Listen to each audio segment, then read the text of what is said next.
Hi friends, welcome to my channel. Friends అందరూ ఎలా ఉన్నారు? బాగున్నారా? నేను కూడా చాలా బాగున్నాను ఫ్రెండ్స్ ఈరోజు ఒక మంచి కథ చెప్పుకుందాం. వింత మామిడి పండు. ఫ్రెండ్స్, మనం కథ చెప్పుకునే ముందు మా ఛానల్ కనుక ఫస్ట్ టైం కనుక చూస్తున్నట్టయితే ప్లీజ్ ఒక సబ్స్క్రైబ్ చేయండి. ఫ్రెండ్స్, కథలోకి వెళ్ళిపోదాం. ఒకప్పుడు అవంతి నగరానికి చెందిన గురు శిష్యులు ఇద్దరూ కాశీయాత్రకు బయలుదేరారు. గురువుగారి పేరు కీర్తికాముడు, శిష్యుడి పేరు శ్రీకరుడు. అతనికి గురువుగారంటే ఎంతో భయభక్తులు వినయవిధతలు ఉన్నాయి. గురువుగారి వద్ద సకల శాస్త్రాలు అభ్యసించాడు.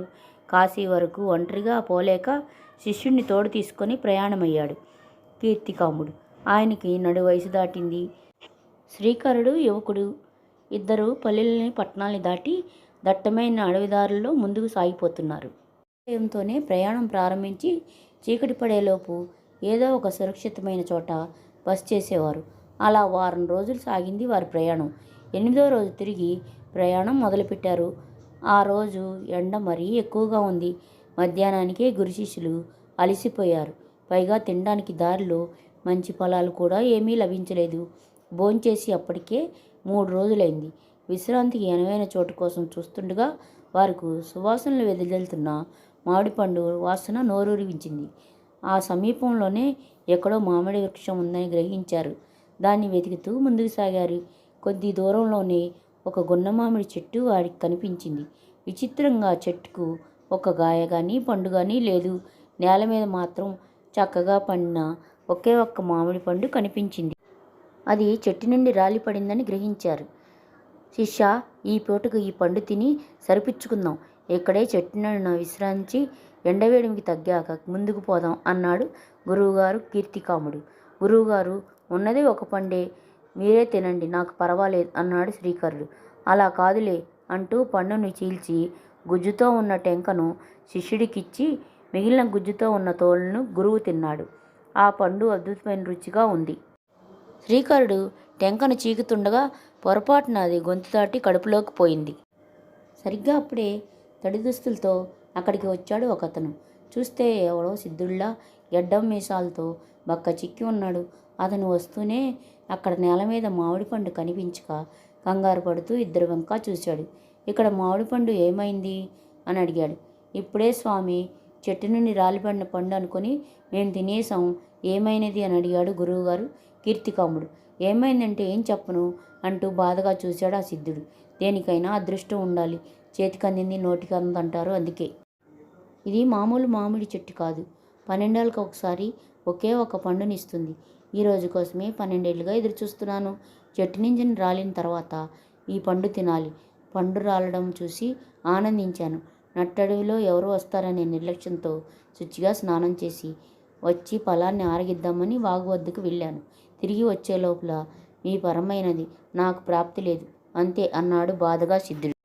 ఆ పండు కోసం అతను ఎంతగా బాధపడుతున్నాడో తెలియక గురు శిష్యులిద్దరూ ముఖముఖాలు చూసుకున్నారు. సిద్ధుడు చిన్నగా నవ్వాడు. మీ సందేహం అర్థమైనది. ఇది మీరు అనుకున్నట్టు సాధారణ మామిడి చెట్టు కాదు. ఈ పండు తిన్నవారు నిత్యవనంతో ఉంటారు. తోలు తిన్నవాడు రాజు అవుతాడు. టెంక మెంగినవాడు నవ్వితే నవరత్నాలు రాలుతాయి. పండు తిని నిత్యవనంతో రాజు కావాలని నవ్వితే నవరత్నాలు ఒలకాలని ఆశతో ఇక్కడే ఎదురు చూస్తూ తపస్సులో కాలక్షేపం చేశాను. శ్రమ వృధా అయింది. అదృష్టం మిమ్మల్ని వరించింది. మరో 12 ఏళ్ళు ఎదురుచిస్తే కానీ నాకు ఈ మామిడి పండ్లం దక్కదు అంటూ అసలు రహస్యం చెప్పి తన దారిన తాను వెళ్ళిపోయాడు సిద్ధుడు. గురువుగారు, ఇతని మాటలేవో విచిత్రంగా ఉన్నాయి. ఇతను చెప్పిందంతా నిజమేనంటారా అంటూ అనుమానంగా చూశాడు శ్రీకరుడు. నువ్వు నమ్ముతున్నావా? అంతా వట్టి మాట అన్నాడు కీర్తికాముడు. బాగా చెప్పారు గురువుగారు, ఇతనెవరో అమాయకుల్లా ఉన్నాడు అంటూ నవ్వాడు శ్రీకరుడు. అంతే, జలజల అతని నోటి నుంచి నవరత్నాలు రాలిపడ్డాయి. దగదగా మెరిసిపోతున్నాయి అవి. సరిగ్గా అప్పుడే ఉన్నట్టుండి కీర్తికాముడి యువకుడిలా మారిపోయాడు. నెరిసి ముగ్గుబుట్టలా ఉన్న జుత్తు నల్లగా నిగనిగలాడింది. ఓ పక్క నవ్వితే నవరత్నాలు, మరో వంక యువకుడిగా మారిన గురువుగారు. ఆశ్చర్యంతో సమాచారాలతో కాసేపు నోట మాట రాలేదు ఇద్దరికి. సిద్ధుడి మాటలు యథార్థాలని అర్థమైనది. ఎంతో సంతోషించారు. అంతా సిద్ధుడు చెప్పినట్టే జరిగింది గురువుగారు. మీరు రాజు అవడం కూడా నిజమవుతుందంటారా అంటూ ఉత్సాహంగా అన్నాడు శ్రీకరుడు. ఏమో, అది కూడా జరుగుతుందేమో, చూద్దాం పదా అన్నాడు కీర్తికాముడు. తిరిగి ప్రయాణం ప్రారంభించారు ఇద్దరు. 3 రోజులు నడిచారు. అప్పటికి అడవి దాటి ఊరిలోకి ప్రవేశించారు. మరో 2 రోజుల ప్రయాణం తర్వాత నందరాజ్యం రాజధాని నగరమైన నందపురాన్ని ప్రవేశించారు. సరిగ్గా అప్పటికి 3 రోజుల క్రితమే నందరాజ్యం మహారాజు మణివర్మ అకస్మాత్తుగా మరణించాడు. ఆయనకి సంతానం లేదు. అక్కడ ఆచారం ప్రకారం కులదేవతను పూజించి రాజుగారి పెంపుడు చిలకను వదులుతారు. దాని వెనకే పట్టపు టేనుగు పూలమాలతో బయలుదేరుతుంది. చిలక వచ్చి ఎవరి భుజం మీద వాలుతుందో ఆ వ్యక్తి మెడలో పూలమాల వేస్తుంది పట్టపు టేనుగు. దానితో ఆ అదృష్టవంతుడే నందదేశానికి రాజు అవుతాడు.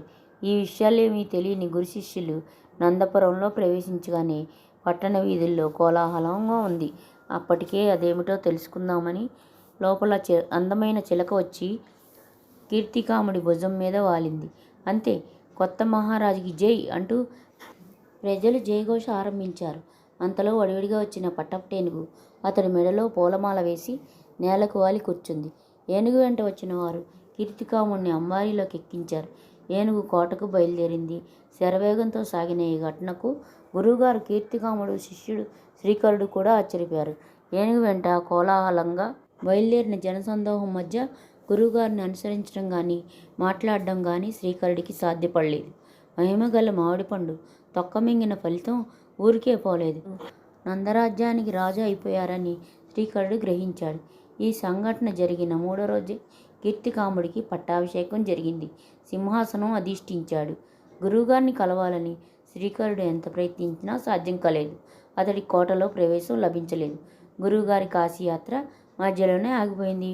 తను ఏం చేయాలో అర్థం కాలేదు. నందపురం వీధుల్లో మతి తప్పిన వాళ్ళ తిరిగేవాడు శ్రీకరుడు.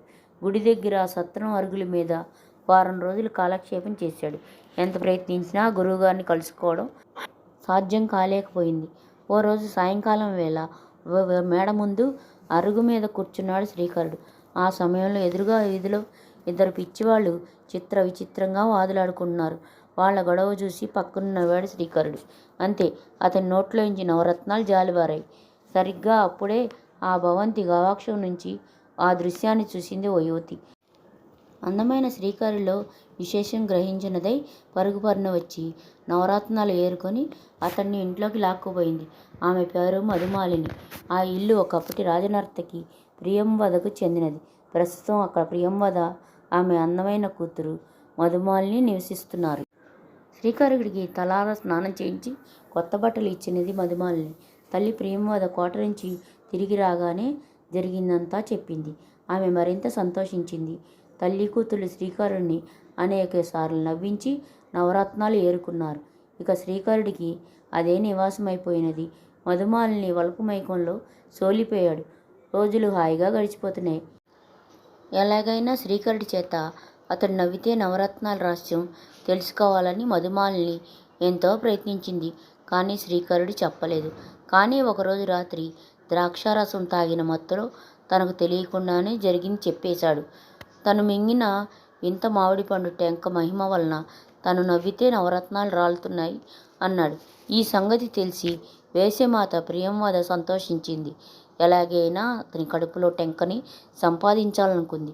మర్నాడు పాయసంలో వాంతేయాల మందు కలిపి ఇచ్చింది. దానితో అతడు వాంతులతో పాటు టెంకను కూడా బయటికి కక్కేశాడు. మైకంలో పడిపోయాడు. ఇప్పుడిక శ్రీకరుడు నవ్వితే నవరత్నాలు రాలవు. ఇక వారికి అతడి అవసరం లేదు. నీరసంగా ఉన్న అతన్ని పనివాళ్ల చేత బయటికి పంపించేశారు. వాళ్ళు అతన్ని లాక్కెళ్ళి వీధి అరుగు మీద పడేశారు.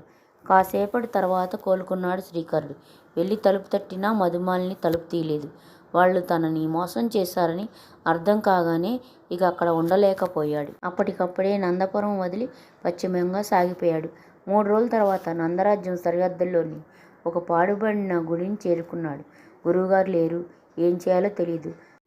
పళ్ళు దుంపలు తిని గుళ్ళో పడుకుంటూ కాలక్షేపం చేయసాగాడు. అలా ఒక 4 రోజులు గడిచిపోయాయి.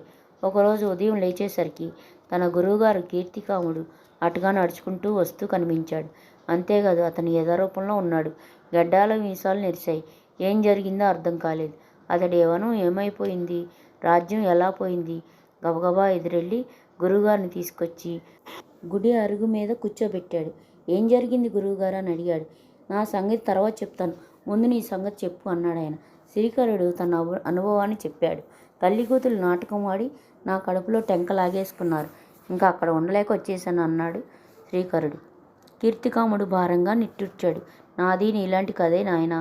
ఆయాచితంగా వచ్చిన అదృష్టాన్ని నిలబెట్టుకోలేకపోయాం. అధికార మత్తులో నీ గురించి కూడా నేను మర్చిపోయాను.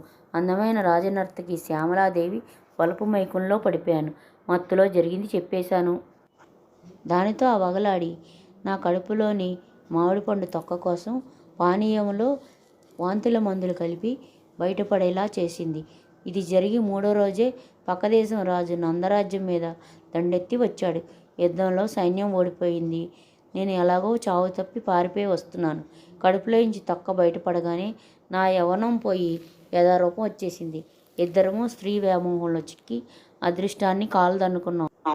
అయితే ఇప్పుడు ఏం చేద్దాం గురువుగారు అన్నాడు శ్రీకరుడు. చేసేదేముంది, ఎలాగూ మనం కాశీయాత్రకు బయలుదేరాం. జరిగింది ఓ పీడకలు అనుకొని మరిచిపోదాం, కాశీకి వెళ్ళిపోదాం అన్నాడు. రాత్రికి గుళ్ళో తలదాచుకొని గురు శిష్యులు వైకుమజావునే లేచి కాశీయాత్ర ప్రారంభించారు. ఎవరికి ఎంత ప్రాప్తమో అంతే మరి. అదృష్టం వరించినా నిలవదంటారు. అందుకే ఫ్రెండ్స్ ఉంటాను, బాయ్.